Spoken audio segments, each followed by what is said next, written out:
Shalom, Boker Tov, just some general observations. So, the roommates, right? Yeah. Um, Symptoms of cannabis-induced psychosis, even a mild psychosis. When I had first moved in, and this is also about my efficacy in accurately predicting behaviors. They actually happen more rapidly than I realized, or than I initially thought they would. So, when I first moved in, the roommate who thinks he has it under control and in his mind he's stable, but outside of his head, no. There was a point where he was walking very slow. And so I just sped up to walk past him fast in the house. Somehow, in his, psychotic perception, his disconnection from reality, he perceived this as a malice, this sort of provocation.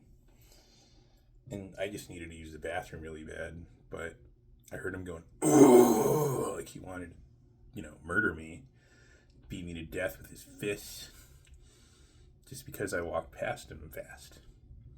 And to me, that's no provocation at all. It's really easy to understand if you're rational and psychologically and emotionally stable. Anyway, so my observations with these cannabis-induced psychosis symptoms drew these predictions: the job loss, which happened, and the gateway drug effect to polysubstance use, which has happened, and crime. So the fat white girl who moved in, she told me that she was posting images of marijuana and mushrooms on Snapchat, and that's why they kicked her off.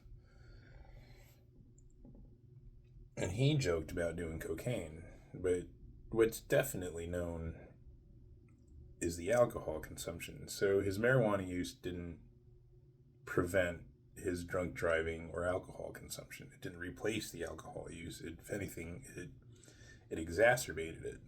It's only increased it.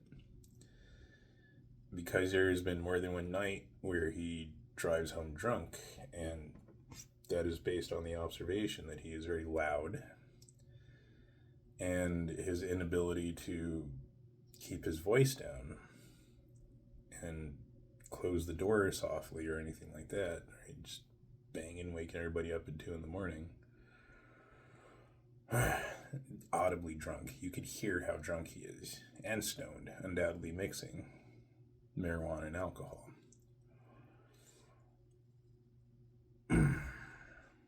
It's really interesting that I'm getting really good at forensic psychology to where I'm accurately predicting these behaviors, but law enforcement is so incompetent and corrupt that it's pointless to report any of this to the police as a citizen.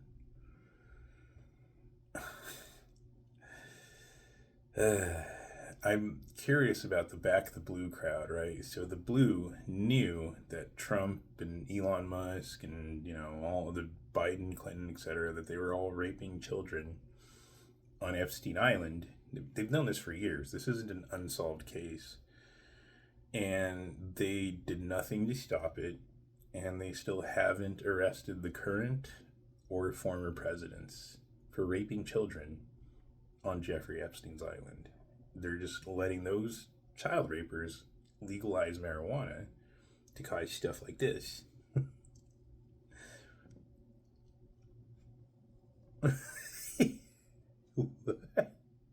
Mind-blowing. Anyway, so yesterday, the police arrived looking for him specifically. I don't know what that was about. The guy is such a loud, especially when the girls here and they get together with the drugs, they get really loud. So I typically have headphones in or earplugs just to block out their annoying, loudness. But the police showed up. I could hear. I didn't even know. I didn't want to care, but I could hear because of the loudness. Oh, the cops are here. They're looking for me. Blah blah blah blah. So the cops arrived, they talked to him.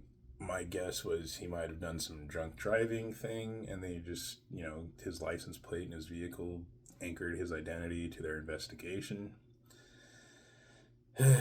But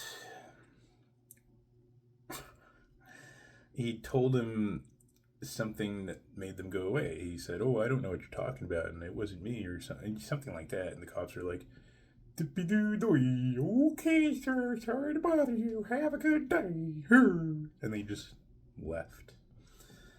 And then my groceries arrived, and so when I went downstairs, his door was open, and there was an electronic digital scale in plain sight in his room on his bed, which, even if I did care, it's not like there's anything I could do about that.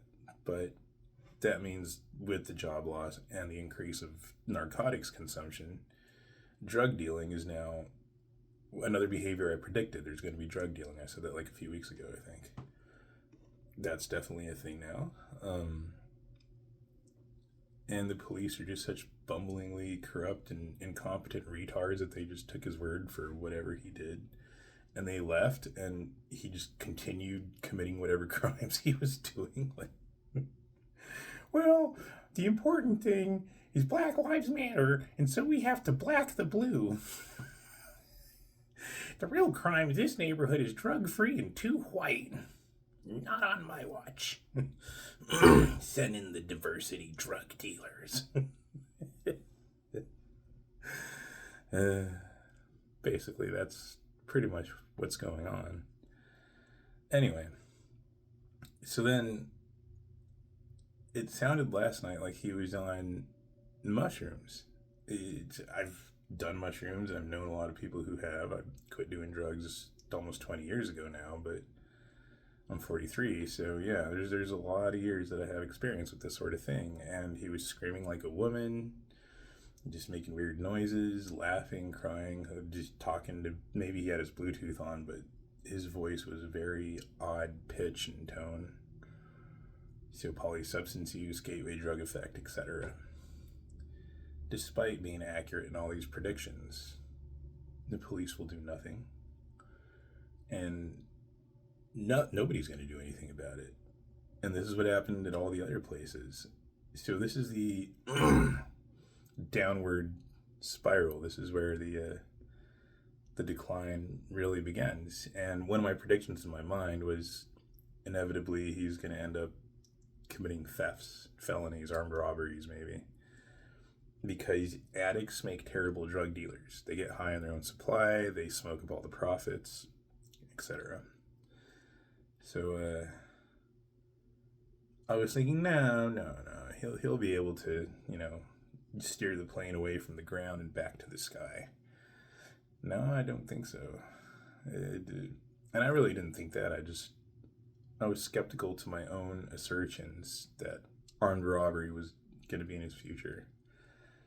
But it's possible, especially now. Home during the day. He's home during the day instead of being at work because job loss, yeah. Anyway. There was another thing I was going to say. What was it? Oh, yes. The stereotypical archetype of the black guy and the fat white woman doing the drugs together, and then they're going to have the pregnancy but no income, and so the likelihood of his incarceration and her being a single mother with a mixed race kid and overweight and on drugs, many such cases.